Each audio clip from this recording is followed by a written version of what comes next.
What is up, guys? Today's another day and we are back at it with another video. This one, it's pretty good because we got a care package. Not a care package, I bought it, but it came from a really good place, Drift HQ. I got basically all of the suspension components to turn this into a full drift car. This car. Also, I got a hardtop. But we're not here about that. We're here about this. What is that? Okay, so I've been having a lot of issues with my brake lines, and I'm gonna show you the huge mess that they're making. All right, so right there you can see a Willwood, whatever you call this valve that gives you bias to the rear to the rear and or to the front, whatever, distributes the load evenly better. But this line here, no matter how many times I change it, as you can see, I have a joint here. I've changed it 3 times and it still leaks. So I'm gonna try to see if I can just get rid of that line and do something else. But I also want to get rid of that Willwood thingy because I got a really nifty Chase BAYS one. It's a lot better quality. I like it better because it came with stainless braided lines, and that's in and of itself is an upgrade, because I will get rid of all these hard lines, which are not bad, but I can clear them away and tuck them a lot better for bay management and for the sake of working on the car a lot easier. So if one of these happens to break, which they probably won't, it'll be a lot easier to replace than finding a hard line, bending it and putting it in there, you know what I mean? So we have that. We also have a destroy or die set of lines, but that is to make this inside of the car, this hydro from Drift HQ with a good old Willwood master.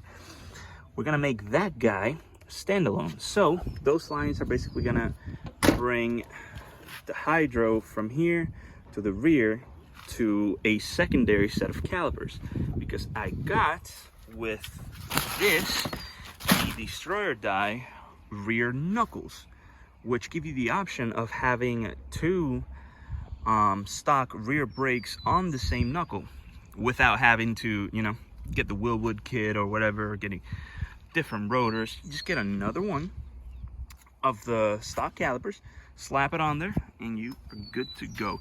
So that is last. First, I'm gonna tackle this, because this is drivability. If I don't tackle this, I cannot even drive the car. That is not necessary right now, the hydro stuff.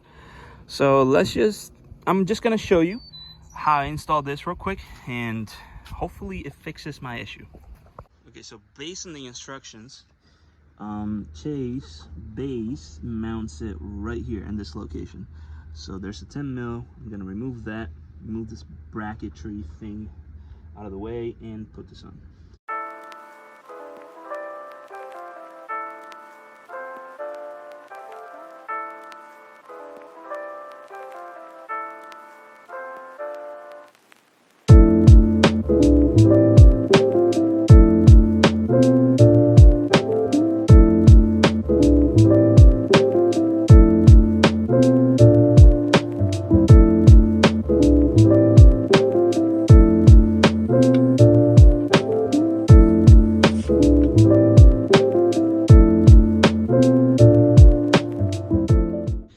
Alright guys, after that failure of a time lapse, we got all the lines in there.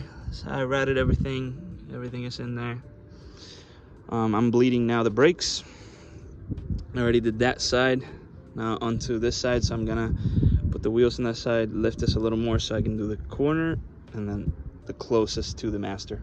Always go furthest away in front, then furthest away in front.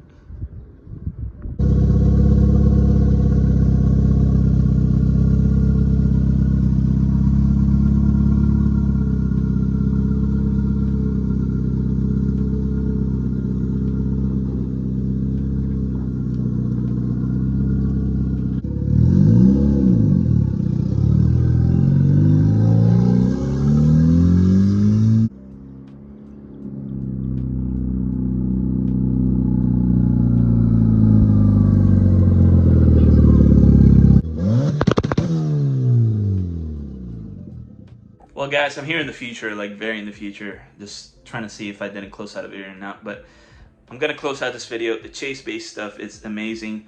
The rest of the stuff I'm gonna be doing like separate videos on to kind of like enlarge the series of the drift car. But chase base, highly recommend it. Very easy to put on. Everything really good quality. So if you want to get it, I got it on drifthq.com, and just look up Miata chase base and you're gonna see it. But thank you guys for watching. I hope you enjoyed this video.